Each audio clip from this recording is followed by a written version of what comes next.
तो बहुत दिलचस्प बहस थी। एक तरफ पाकिस्तान के उच्चायुक्त शाहिद मलिक ने कहा कि आपने सबूत ही नहीं सौंपे, दूसरी तरफ भारत के गृह मंत्री ने कहा कि हमने आपको कुछ वॉइस ट्रांसक्रिप्ट्स और कुछ वॉइस सैंपल्स दिए हैं, आप क्यों नहीं मिलाते उन लोगों के साथ जिसकी सूची, जिसकी फहरिस्त सौंप दी गई है। मेरे साथ हैं एक बेहद खास मेहमान पाकिस्तान से, मेजर जनरल राशिद कुरैशी, जो इस वक्त मेरे साथ जुड़ चुके हैं। मेजर जनरल साहब, आपका स्वागत है आज तक में। मेरा पहला सवाल, और सीधे मैं पॉइंट पे आऊंगा, होम मिनिस्टर चिदम्बरम साहब ने कहा कि भारत जो है वॉइस ट्रांसक्रिप्ट सौंप चुका है पाकिस्तान को, वॉइस सैंपल्स भी सौंप चुका है। तो जब हम वॉइस सैंपल्स सौंप चुके हैं और उन लोगों की लिस्ट भी आपके सामने है, तो पाकिस्तान उनकी आवाजों को क्यों नहीं मिलाता और दूध का दूध और पानी का पानी हो जाएगा? ये हेजिटेशन क्यों आपको लगता है दिखाई देता है पाकिस्तानी एडमिनिस्ट्रेशन में? सर,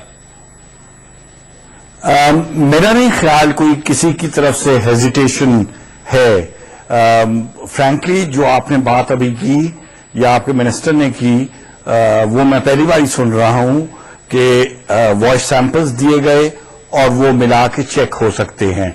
मुझे भी यकीन है अगर किसी भी किस्म की एविडेंस या प्रूफ पाकिस्तान के पास आए, वो और उसको चाहिए, और हर intelligence agency as well as investigative agency को चाहिए कि अपनी पूरी कोशिश करें कि वेदर वॉइस सैंपल्स हों या कोई और एविडेंस हो, उसको मिला के जरूर एक कंक्लूजन पे पहुंचना चाहिए। ये अगर आप कह रहे हैं कि नहीं हो रहा या हेजिटेंस है कोई, तो फ्रैंकली क्योंकि मैं इन्वेस्टिगेटिव एजेंसी नहीं हूं, मैं इसके बारे में जवाब तो नहीं दे सकता। लेकिन मुझे इतना पता है कि पूरी आवाम पाकिस्तान की और पूरी गवर्नमेंट, मेरा अपना ये ख्याल है कि कमिटेड है टेररिज्म और एक्सट्रीमिज्म को खत्म करने पे।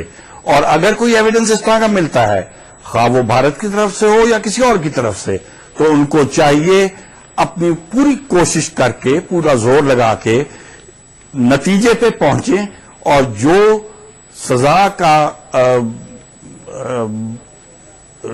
काबिल है उसको सजा दी जाए। मेजर साहब, उस कमिटमेंट में कहीं ना कहीं एक कमी दिखाई देती है, क्योंकि जो अभी ताजा तरीन डॉजिए सौंपा है भारत में, एक पूरी फहरिस्त है करीब 24 लोगों की, जिसमें उन हैंडलर्स के भी नाम हैं जिनकी बातचीत लगातार 26/11 के टेररिस्ट से हो रही थी, और वो वॉइस ट्रांसक्रिप्ट्स भी मौजूद हैं, वो वॉइस सैंपल्स भी मौजूद हैं। और यही वजह है मैंने आपसे कहा कि कहीं ना कहीं पाकिस्तानी हुक्मरानों की, एस्टैब्लिशमेंट की कमिटमेंट में कमी दिखाई देती है।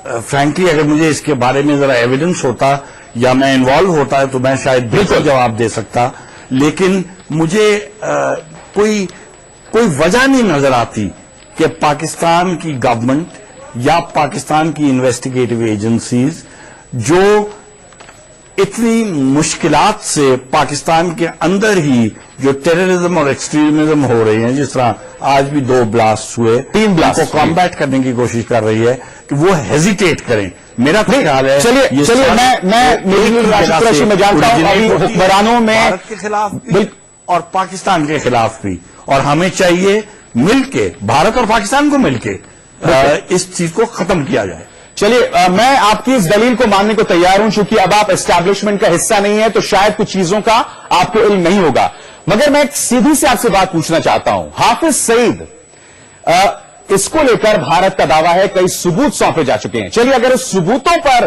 कंट्रोवर्सी है तो एक चीज पर आप एक चीज को आप डिबेट नहीं कर सकते। ये वो शख्स है जो खुलेआम लाहौर की सड़कों में, मुरीदके में, ये कहता फिरता है कि एक मुंबई काफी नहीं है। तो जाहिर सी बात है एक ऐसा शख्स जो लगातार भड़काऊ बयान दे रहा है पाकिस्तानी सॉइल पे, उस पर कार्रवाई क्यों नहीं होती? इसलिए कि क्या वो पाकिस्तानी एस्टैब्लिशमेंट का ब्लू आइड बॉय है? नहीं, बिल्कुल नहीं। मेरा ख्याल है उसको अरेस्ट भी किया गया था और उसके खिलाफ जितनी एविडेंस थी वो कोर्ट में प्रेजेंट की गई। अब अगर कोर्ट ने उस एविडेंस को पूरा नहीं समझा या नहीं माना और उसको छोड़ दिया है, उसमें पाकिस्तान गवर्नमेंट का रोल नहीं है। नहीं, अगर मेजर साहब फॉलो सामने दिखाई दे रहा है, आप उस पर भी कार्रवाई नहीं कर रहे हैं। पाकिस्तानी गवर्नमेंट जो सामने दिखाई दे रहा है, ये वो शख्स है जो खुलेआम धमकी दे रहा है, एक मुंबई काफी नहीं है, ये उनका कोर्ट है, ये बाकायदा इस शख्स ने कहा है। कोई कार्रवाई नहीं की जाती और ऐसा लगता है कि किड ग्लव से इसको हैंडल किया जा रहा है। جی نہیں بالکل نہیں. اب میرا خیال ہے یہ ایک غلط امپریشن شاید مل رہا ہو، مگر مجھے پتا ہے کہ ان کے بارے میں حافظ سعید کی آپ بات کر رہے ہیں، جتنی ایویڈنس تھی وہ کورٹ میں پریزنٹ ہوئی. جی. اینڈ انفارچونیٹلی میں یہ سمجھتا ہوں کہ کورٹ کا ڈیسیژن یہ آیا کہ جی یہ ایویڈنس کافی نہیں ہے.